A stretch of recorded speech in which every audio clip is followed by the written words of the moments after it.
Cuando tenemos dos triángulos congruentes, o en general dos figuras congruentes, es que son exactamente iguales. Es decir, si yo muevo una figura mediante algún tipo de movimiento, que puede ser rotación, reflexión, lo que tú quieras, yo puedo hacer calzar una figura encima de la otra. Calzan exactamente. Eso se refiere a figuras congruentes. No lo confundas con la semejanza, que es cuando tienen la misma forma, pero quizás no el mismo tamaño. En la congruencia hay 4 criterios para determinar si dos triángulos son o no congruentes. La primera es lado, lado, lado.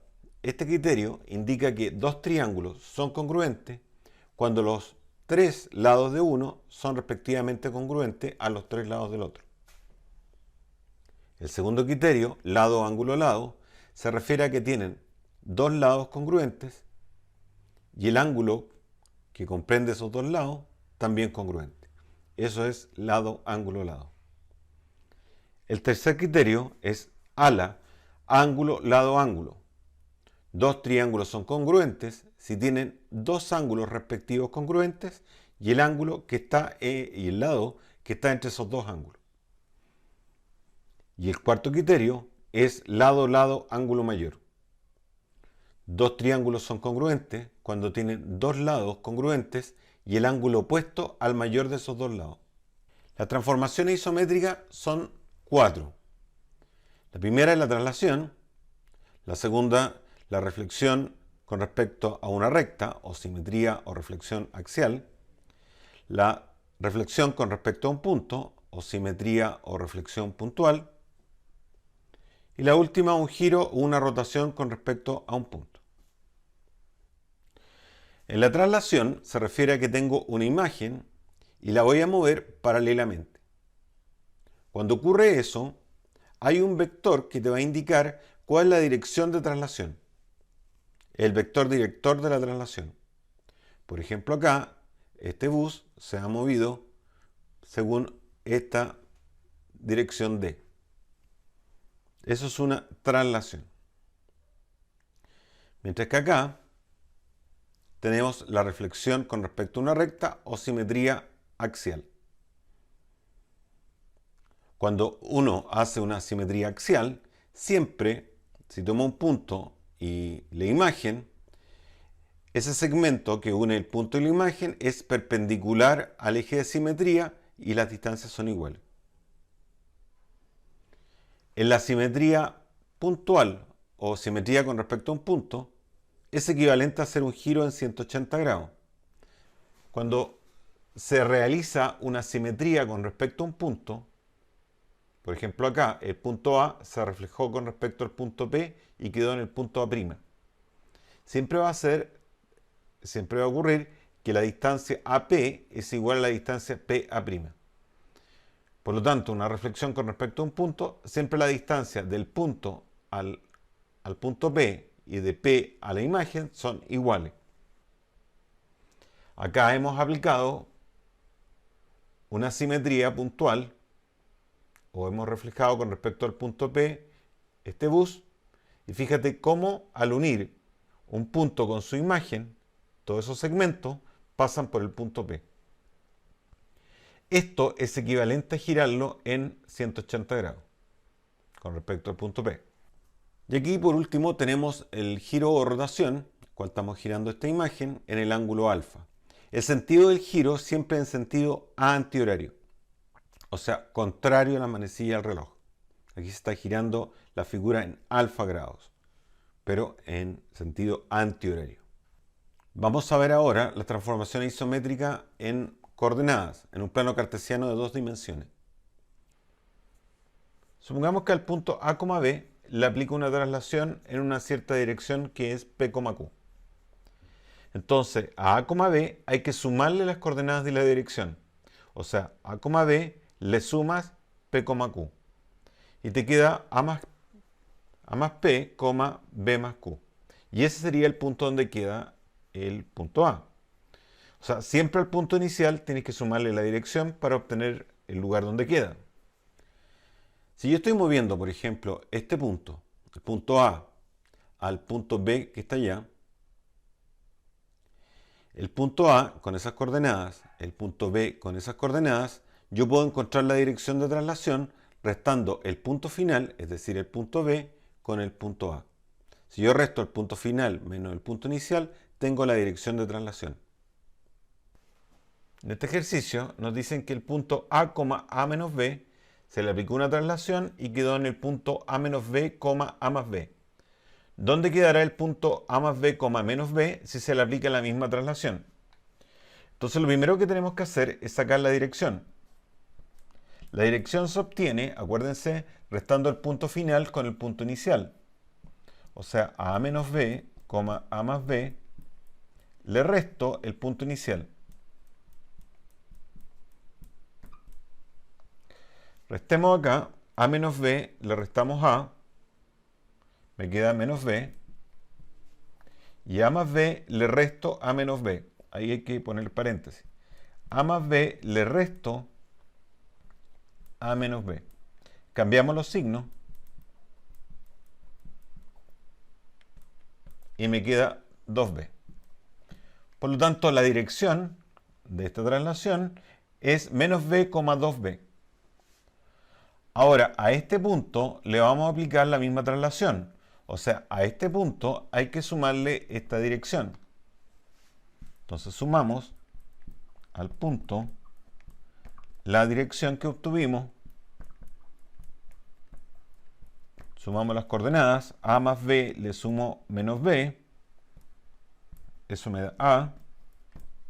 Y menos b le sumamos 2b y eso da b. Por lo tanto, este punto, si le aplicamos la misma traslación, va a quedar en el punto A, B. Esa es la respuesta. Ahora, vamos a ver la simetría axial con coordenadas. Por ejemplo, si yo tengo el x, y lo reflejo con respecto al eje x, fíjate que cambia de signo el y. O sea, el x, y queda en el x menos y. Es una reflexión con respecto al eje x. Si hubiese reflejado con respecto al eje y, fíjate que el x, y queda en el menos x, y. O sea, cambia el x o la abscisa. Vamos a ver un ejemplo de reflexión con respecto a una recta. Y esta recta no es ninguno de los ejes. Por ejemplo, tenemos el punto 7,2 y lo vamos a reflejar con respecto a la recta x igual 5. Entonces, si hacemos una reflexión con respecto a esta recta, tenemos que considerar que esta recta, como es de ecuación x igual 5, tiene que ser vertical, o sea, perpendicular al eje x. Como la distancia que hay del punto a la recta son 2 unidades, si medimos 2 a la izquierda, vemos que el punto va a quedar con x igual 3 y el y se va a conservar, que es 2. Así que el punto va a quedar en el 3,2. Cuando yo hago una reflexión con respecto a un punto, por ejemplo el origen, el punto x, y va a quedar en el menos x menos y. Es decir, se cambian de signo las coordenadas. Si yo quiero reflejar con respecto a un punto que no es el origen, puedo hacer lo siguiente. Supongamos que tengo el punto 9,8 y lo voy a reflejar con respecto al 7,5. Entonces lo que hago, uso el cuadriculado, veo que para allá hay 2, para allá hay 3, cuento 2 a la izquierda, 3 hacia abajo, uso los triángulos y me doy cuenta que el punto donde debería quedar es el 5,2. Por lo tanto, si el punto 9,8 lo reflejo con respecto al 7,5, queda en el 5,2. Es una forma útil de poder sacar reflexiones con respecto a un punto que no es el origen. Por último, vamos a ver los giros con respecto al origen. Supongamos que el punto P, que tiene coordenadas x, y, lo voy a girar con respecto al origen, que es el 0, 0. Un giro en 90 grados en sentido antihorario permite que el punto x, y queda en el menos y, x. O sea, el giro en 90 grados con respecto al origen es que el punto x, y se va a transformar en el menos y, x. Si vuelvo a hacer un giro en 90 grados, voy a quedar ahora en 180 grados, va a ser que el x, y va a quedar en el menos x menos y, que es equivalente a una reflexión con respecto al origen. Y si ahora este punto lo vuelvo a girar en 90, va a quedar en el I, menos X. Y ese sería un giro en 270 grados antihorario o 90 grados horario. Y si yo hago un giro de nuevo en 90 grados, voy a quedar en el punto X, Y porque ya di una vuelta completa. Por lo tanto, el punto X, Y, giro en 90 grados, queda en el menos Y, X. Lo vuelvo a girar en 90 grados, queda en el menos X menos Y. Otros 90 grados queda en el Y, menos X. Y otros 90 grados va a quedar en el X, Y porque ya di una vuelta de 360 grados.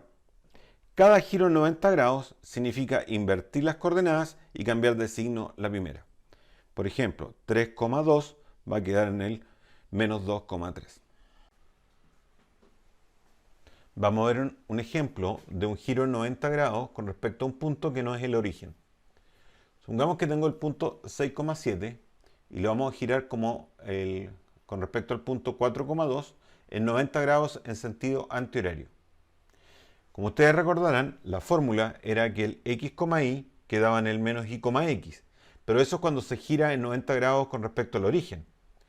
Pero supongamos que el punto 4,2 es el origen. Si ese fuera el origen, entonces el punto A tendría coordenadas 2,5, si es que el punto 4,2 fuera el origen.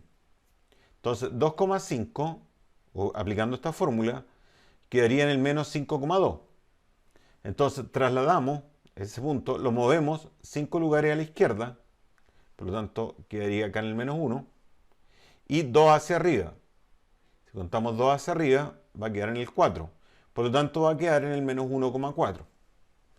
Repito, si ocupamos esta fórmula, que queda el X, Y, queda en el menos Y, X, esto se aplica cuando es el origen. Si consideramos que el 4,2 es el origen, el punto 6,7 tendría coordenadas 2, 5. X2 igual 5 si el punto 4,2 fuera el origen. El 2,5 se transforma en el menos 5,2. Entonces, mido 5 hacia la izquierda y 2 hacia arriba, por lo tanto el punto queda en el menos 1,4. En este ejercicio nos dan los puntos 1,2 y 4,2, que son los vértices de un cuadrado cuyos lados son paralelos a los ejes coordenados. Como la distancia del 1,2 al 4,2 son 3 unidades, podemos determinar los demás vértices, que serían el punto C, 4,5, y el vértice D, 1,5. Como este cuadrado lo vamos a girar en torno al punto P, que es 0,1, vamos a ocupar el método visto anteriormente. Entonces, con respecto al punto P, el punto A se ubica 1 a la derecha, 1 hacia arriba. Contamos 1 a la izquierda, 1 hacia arriba. Entonces el punto A va a quedar en el menos 1,2. El punto B, con respecto a P, está 4 a la derecha y 1 hacia arriba. 4,1 quedaría en menos 1,4. Entonces con respecto a P, contamos 1 a la izquierda y 4 hacia arriba, con lo que quedamos en el punto menos 1,5. El punto C, con respecto a P, está 4 a la derecha y 4 hacia arriba. Contamos 4 a la izquierda y 4 hacia arriba, con lo cual quedamos en el menos 4,5. Y el punto D, con respecto a P, está 1 a la derecha y 4 hacia arriba. 1,4 quedaría en el menos 4,1.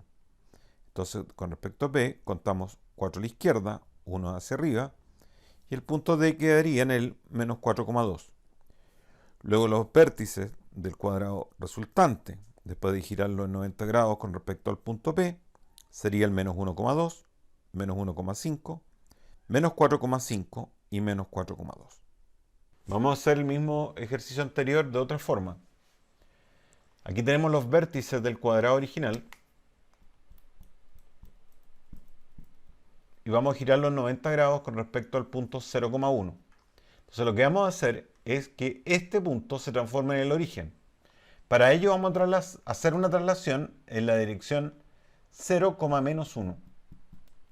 Si lo hago con esta dirección, me va a quedar en el punto 0,0, porque si tú sumas esto con esto, te queda en el 0, 0. O sea, traslademos estos puntos para que este se transforme en el origen. Entonces, vamos a cada punto sumarle esta dirección. Entonces, 1 más 0, 1, 2 menos 1, 1, 4,2, me queda 4 más 0, 4, 1, 4 más 0, 4, 5 menos 1 es 4, 1 más 0, 1, 5 menos 1, 4. Ahora, le puedo aplicar la fórmula que el x, y quedaba en el menos y, x, porque ahora voy a girar en 90 grados. Giro en 90 grados, ocupando que el x, y queda en el menos y, x. Entonces queda menos y, x, menos y, x, menos y, x, menos y, x. Y ahora voy a devolverme a donde estaban los puntos inicialmente. Es decir, ahora aplico la dirección inversa. Si apliqué acá una dirección 0,-1, ahora aplico la inversa, 0,1. Entonces a todos le aplico esta dirección. Entonces me queda menos 1, 2, esto con esto, 5, menos 4, 4 más 1, 5, menos 4 más 0, y 1 más 1, 2. Y esos serían entonces los vértices del cuadrado al girarlo 90 grados, este cuadrado, con respecto al punto 0,1. Como te das cuenta, obtenemos los mismos vértices del método anterior.